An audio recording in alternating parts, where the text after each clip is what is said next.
लक्ष्मी। तो सबसे पहले आपको बिहार की 6 बड़ी खबरें दिखाएंगे, दुनिया जहान की भी आपको 6 महत्वपूर्ण खबरें बताएंगे और बात क्राइम से लेकर बिजनेस की भी करेंगे। खेल से जुड़ी हुई जानकारी आप तक पहुंचाएंगे और मनोरंजन की खबरों से आपका भी मनोरंजन करेंगे। तो चलिए शुरू करते हैं 6 का सिक्सर।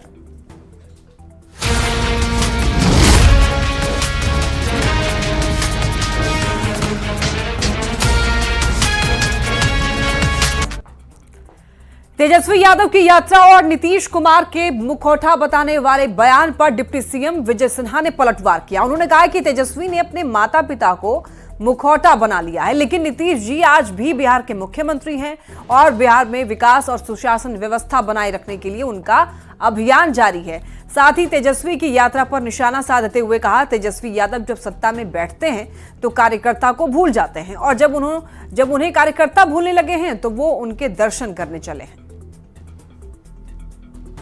देखिए, तेजस्वी यादव जी मुखौटा अपने माता पिता को बना लिए, लेकिन मुख्यमंत्री नीतीश कुमार जी आज भी बिहार सरकार के मुख्यमंत्री हैं और विकास की गति और सुशासन स्थापित करने का उनका जो अभियान है वो स्पष्ट दिखाई पड़ रहा है। और आप यात्रा नहीं कर रहे हैं। सच्चाई ये है कि जिस यात्रा को लेकर के आप कदम बढ़ाए हैं, कार्यकर्ताओं से संवाद का, दर्शन का, सत्ता में जब आप बैठते हैं तो कार्यकर्ता को भूल जाते हैं। अब कार्यकर्ता जब आपको भूलने लगा है तो कार्यकर्ता का दर्शन करने चले हैं। और आपका उपचुनाव से स्पष्ट संकेत चला गया है कि न आपका माई समीकरण काम आएगा, न बाप समीकरण काम आएगा। बिहार की जनता बिहारी के भाव से आगे बढ़ेगा विकास के साथ।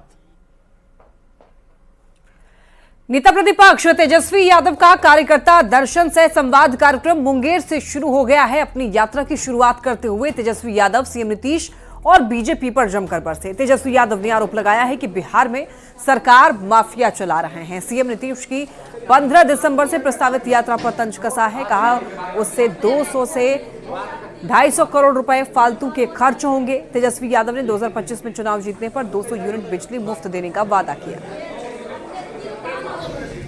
लगातार 20 साल शासन कर लिया, अब ना ही उनका कोई विजन नजर आता है नया कि बिहार को आगे कैसे ले जाए, बिहार में कारखाने कैसे लाएं, बिहार में पलायन को कैसे रोकें, बिहार को आगे कैसे बढ़ाएं। कोई एक विजन बता दो जो आज तक मुख्यमंत्री जी ने बताया हो कि हम बिहार को आगे कैसे ले जाएंगे। बिहार विधान परिषद के तिरहुत स्नातक उपचुनाव को लेकर के मतदान कर्मी मुजफ्फरपुर के एमआईटी कॉलेज बैलेट बॉक्स लेकर के रवाना हो चुके हैं। और देखिए, जिले में कुल 86 मतदान केंद्र और तिरहुत में कुल 197 बूथ बनाए गया। तिरहुत प्रमंडल के 4 जिले मुजफ्फरपुर, शिवहर, सीतामढ़ी और वैशाली में कुल 197 बूथ बनाए गए, जहां पर 1,54,828 वोटर हैं। तो वहीं मुजफ्फरपुर में कुल 67,547 वोटर हैं। वोटिंग को लेकर तैयारियां पूरी हो चुकी हैं। सभी बूथों पर सुरक्षा को लेकर व्यापक इंतजाम भी किए गए हैं। ज्यादा जानकारी दे रहे हैं संवाददाता प्रियांक सौरभ। मुजफ्फरपुर जिला के अंतर्गत जो हम लोगों की तैयारियां हैं उससे हम आपको अवगत करा देते हैं। इसमें जो 86 हम लोगों की बूथ हैं, प्रत्येक बूथ पे हम लोगों के द्वारा सेपरेट जो है फोर्स की तैनाती की गई है। साथ ही जो सेक्टर और जोनल मजिस्ट्रेट के साथ भी हमारी तरफ से फोर्स दी गई है तथा जितनी भी जो मजिस्ट्रेट और पुलिस फोर्स है उनका टैगिंग यहाँ पर हो गया है। सभी लोग अपना अपना जो बैलेट बॉक्स और जो अन्य जो सामग्री है पोलिंग से रिलेटेड वो लेकर यहाँ से जो डेजिग्नेटेड वाहन है जिनसे उनको अपने जो है पोलिंग स्टेशन तक जाना है उसमें वो लोग प्रस्थान कर रहे हैं। सुरक्षा को लेकर धमकी मामले में अपने ऊपर लगे आरोप पर पूर्णिया सांसद पप्पू यादव बिफर उठे हैं। पप्पू यादव ने पूर्णिया पुलिस से सवाल पूछे हैं कि जो इतने फोन कॉल्स और एमएमएस से धमकी मिली है उसकी जांच का क्या हुआ। साथ ही इस मामले को कोर्ट में ले जाने की भी बात कही है। पप्पू यादव ने कहा है कि अगर आरोप सही साबित हुए तो वो इस्तीफा दे देंगे। इतना ही नहीं, पप्पू यादव ने पूरे मामले की सीबीआई से जांच करवाने की भी मांग की है। पुलिस के अनुसार सांसद पप्पू यादव के सहयोगियों ने आरा से गिरफ्तार हुए रामबाबू यादव को पैसे का लालच देकर धमकी देने के लिए कहा था। 2 लाख की बात कर रहा है, उसको 2,000 रुपया देगा। 2,000 रुपया किसने दिया उसको आप अरेस्ट क्यों नहीं कर रहे हैं, और उसका नाम क्यों नहीं कर रहे हैं कि 2,000 रुपया इसको किसने दिया। तो आप ना उसको अरेस्ट कर रहे हैं, ना उसका नाम बता रहे हैं, ना उसका कॉल डिटेल आपने टेलीफोन का दिया, ना आप वो 2 वीडियो की बात कर रहे हैं। आप ये कैसे किसी एमपी और किसी व्यक्ति पर जो लगातार आपको 2 महीने से आपको क्रिमिनल्स का, माफिया का डिटेल दे रहा है। भैया, मैं तो मुख्यमंत्री जी को डिटेल दिया, अमित शाह जी को डिटेल दिया, लगातार आईबी जांच कर रही है, तो हम तो सीबीआई इंक्वायरी की मांग चाहते हैं।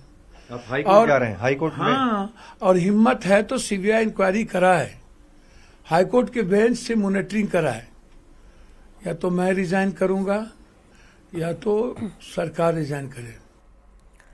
अब बात सीएचओ परीक्षा पेपर लीक की। पेपर लीक मामले में ईओयू की जांच में कई अहम जानकारी सामने आई है। सूत्रों के हवाले से खबर यह है कि ऑनलाइन परीक्षा में धांधली करने के लिए चुनिंदा कंप्यूटरों पर खास सॉफ्टवेयर इंस्टॉल किया गया था। कई परीक्षा केंद्रों पर प्रॉक्सी सर्वर तक पाया गया है। प्रॉक्सी सर्वर की मदद से दूर बैठे सॉल्वर रियल टाइम में प्रश्नों को हल करते हैं, जबकि परीक्षा कक्ष में बैठा अभ्यर्थी अपनी बायोमेट्रिक हाजिरी बनाकर सिर्फ समय काटता है। इस पूरे प्रकरण में ऑनलाइन परीक्षा केंद्रों की मिलीभगत भी सामने आई है। परीक्षा में गड़बड़ी के बाद परीक्षा को रद्द कर दिया गया। 4500 पदों के लिए यह परीक्षा होनी थी। सीएचओ एग्जाम में हुई धांधली के बाद देखिए ये जो मामला है राजनीतिक रंग ले लिया है और विरोधी लगातार इस मामले को लेकर के सत्ताधारी दल पर निशाना साध रहे हैं और आरोप भी लगा रहे हैं। तो आपको बता दें कि विरोधियों के आरोप पर सत्ता पक्ष के नेताओं ने भी जवाब दिया है। सत्ता पक्ष के नेताओं का कहना है कि दोषियों को किसी भी कीमत पर बख्शा नहीं जाएगा। टेंडर होता है, 2 करोड़ दो, नीट क्वालिफाई करो, 2 करोड़ दो, बीपीएससी में नौकरी पाओ। इस तरह की सिचुएशन बना करके बिहार की वो स्थिति बदतर कर दी। युवा परेशान, यहाँ के लोग परेशान। अरे माननीय मुख्यमंत्री जी, माफियाओं से बचिए, माफियाओं से हटिए, बिहार को बचाने की बात कीजिए। बस विकास पुरुष कहलाने से नहीं होता है। तेजस्वी जी भी तो इतने शिक्षकों को नौकरी दिए, कहाँ कभी क्वेश्चन पेपर लीक हुआ? प्रश्न पत्र लीक किया जाना, युवाओं के भविष्य को लीक किया जा रहा था। ये हमारे लिए कोई राजनीतिक सवाल नहीं है। ये युवाओं को रोजगार के अवसर और उस पर कोई ग्रहण लगाने की कोशिश करे तो राज्य स्वास्थ्य समिति के अनुरोध पर पटना के सीनियर एसपी ने तत्काल कार्रवाई कर रामकृष्णा नगर में गिरफ्तारी सुनिश्चित किया। यह हमारे लिए एक चुनौती है। सांच को आज क्या परीक्षा चाहे जिस किसी एजेंसी के जरिए हुई हो, घपला घोटाले का आरोप मरने वालों की अब नींद हराम हो गई है। ईओयू की जांच में सब खुलासा हो जाएगा। प्रॉक्सी सर्वर की पड़ताल भी होनी है, विपक्ष की कलई भी खुलेगी। नीतीश सरकार न किसी को बचाती है और न ही किसी को फंसाती है। जांच एजेंसी अपना काम करेगी। स्वास्थ्य मंत्री मंगल पांडे ने छपरा में 70 करोड़ की योजनाओं का लोकार्पण और शिलान्यास किया। स्वास्थ्य मंत्री ने इस मौके पर छपरा में 500 बेड वाले मेडिकल कॉलेज के जल्द उद्घाटन करने की घोषणा की। लगभग 20 करोड़ की लागत से बने मातृ शिशु अस्पताल के उद्घाटन के बाद यहां पर जच्चा बच्चा को अंतर्राष्ट्रीय स्तर की स्वास्थ्य सुविधा मिलने की बात कही। साथ ही कहा कि सरकार जल्द अस्पताल में 17,000 पदों पर नियुक्ति भी करेगी, जिससे अस्पताल में कर्मचारियों की कमी की पूर्ति हो जाएगी। देखिए, बिहार की स्वास्थ्य व्यवस्थाएं लगातार बदल रही हैं और इसके लिए मुझे कहीं दूर जाने की जरूरत नहीं है। ये परिसर ही इसको बताने के लिए काफ़ी है। यही वो परिसर था, मैंने अपने संबोधन में भी कहा है कि कभी किसी ने कल्पना नहीं किया होगा कि सीटी स्कैन मशीन यहाँ लगेगा, वो आज चल रहा है। कभी किसी ने सोचा नहीं होगा कि फ्री में डायलिसिस की सुविधा सदर अस्पताल में होगी, वो यहाँ है। कभी किसी ने सोचा नहीं होगा कि सदर अस्पताल में 350 प्रकार की दवाइयाँ भी मिलती हैं, वो यहाँ मिल रही हैं। कभी किसी ने सोचा नहीं होगा जो आज मातृ शिशु अस्पताल बन के यहाँ खड़ा हुआ है, किसी को, आप लोगों को भी कभी कल्पना नहीं रहा होगा कि छपरा में भी ऐसा अस्पताल बन सकता है।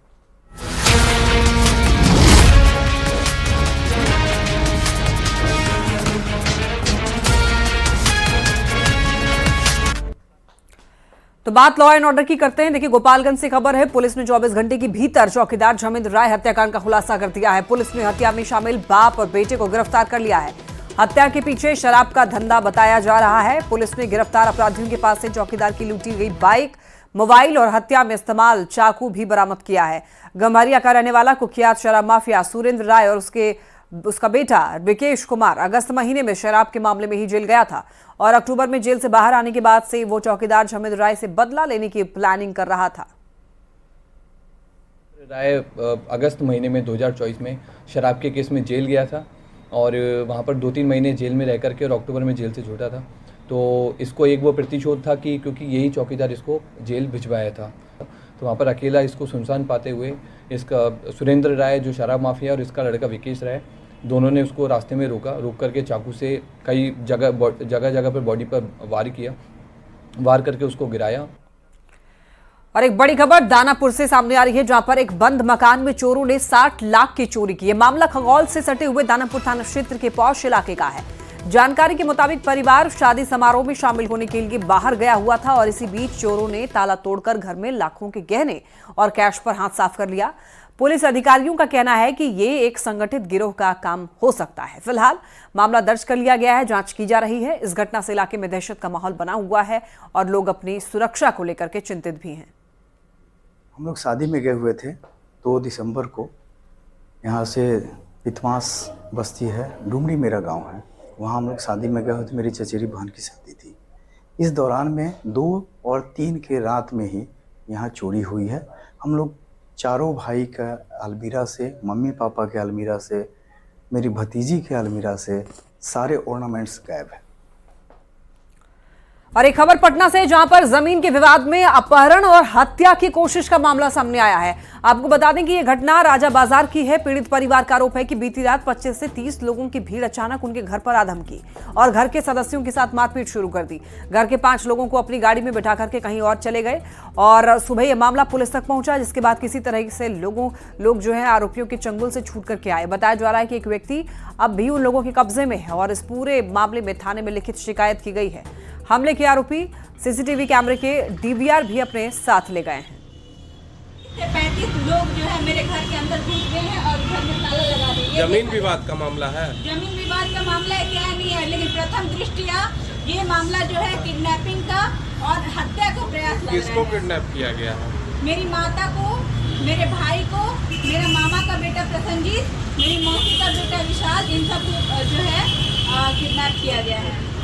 ये लोग नहीं है, ये लोग अभी भाग कर आए हैं, ठीक है, उनके चंगुल से छूट के अभी थाना। दिल्ली से बड़ी खबर, सीबीआई सूत्रों से एक बहुत बड़ी खबर सामने आ रही है। दिल्ली एनसीआर के 10 जगह पर सीबीआई की रेड, साइबर अपराध से जुड़े हुए मामले में छापेमारी बताई जा रही है।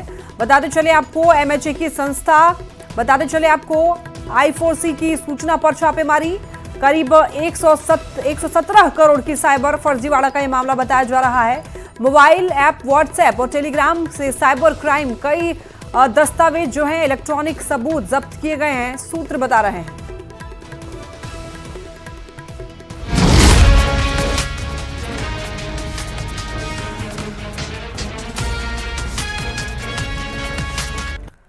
और अब बात देश विदेश की करते हुए पंजाब की बात कर लेते हैं। पंजाब के अमृतसर में सुखबीर सिंह बादल पर जानलेवा हमले की कोशिश हुई है। स्वर्ण मंदिर के बाहर दरबार साहिब के गेट पर उन्हें गोली मारने की कोशिश की गई।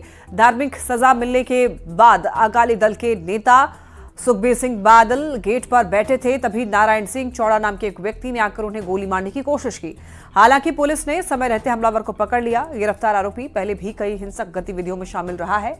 डेरा बाबा नानक का रहने वाला है। आपको बताते चलें कि आरोपी नारायण जो कि खालिस्तानी आतंकी गतिविधियों में भी शामिल रहा है। महाराष्ट्र में मुख्यमंत्री को लेकर पिछले 12 दिनों से चल रहा सस्पेंस आज खत्म हो गया है। मुंबई में बीजेपी की विधायक दल की बैठक में सर्वसम्मति से देवेंद्र फडणवीस को मुख्यमंत्री चुन लिया गया है। कल वो बता दें आपको शपथ ग्रहण करेंगे और तीसरी बार महाराष्ट्र के सीएम बन जाएंगे और मुख्यमंत्री की कुर्सी संभालेंगे। तो मुंबई में हुई बीजेपी की बैठक में फडणवीस के नाम पर अंतिम मुहर लग चुकी है। बैठक में देवेंद्र फडणवीस को विधायक दल का नेता चुना गया। एकनाथ शिंदे और अजित पवार डिप्टी सीएम होंगे। कल मुंबई के आजाद मैदान में भव्य शपथ ग्रहण समारोह होगा। देवेंद्र फडणवीस की ताजपोशी में बिहार के सीएम नीतीश कुमार भी शामिल होंगे। माननीय राज्यपाल जी ने हमें आमंत्रित किया है सरकार बनाने के लिए। नई सरकार का शपथ विधि ये 5 तारीख को शाम को 5:30 बजे विश्व गौरव भारत के प्रधानमंत्री माननीय नरेंद्र मोदी जी की उपस्थिति में संपन्न होगा। मुंबई के आज़ाद मैदान पर यह संपन्न होगा। उत्तर प्रदेश के संभल में हुए हिंसा मामले में राजनीति थमने का नाम नहीं ले रही है। राहुल गांधी और प्रियंका गांधी संभल जाने के लिए अड़े रहे, लेकिन पुलिस ने गाजीपुर बॉर्डर पर काफिले को रोक दिया। इसके बाद प्रियंका और राहुल गांधी वापस दिल्ली लौट आए। मौके पर भारी संख्या में पुलिस फोर्स को तैनात किया गया है।